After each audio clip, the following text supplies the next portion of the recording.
Welcome to Cebu. Investing in Cebu is not just a business decision.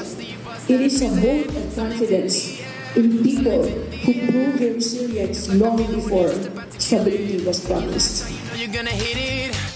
Something's in the air. Something's in the Enjoy and relax. Let's do good business together. Something big, I feel it happening out of my control.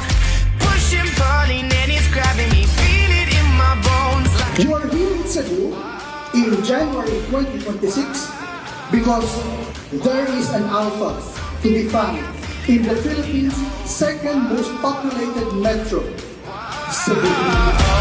whoa, something big. It's like a feeling when you're about to win the medal, and you work so hard that you knew you wouldn't settle. Hands are in the air. EPPs allow us to align public objectives with private sector, capital, efficiency, and innovation.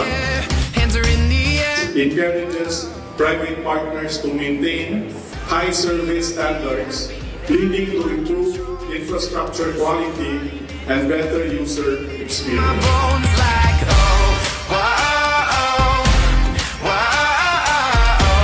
whoa, something big, I feel it happening. Today, I am here to say Cebu is ready to honor the trust. I feel it happening.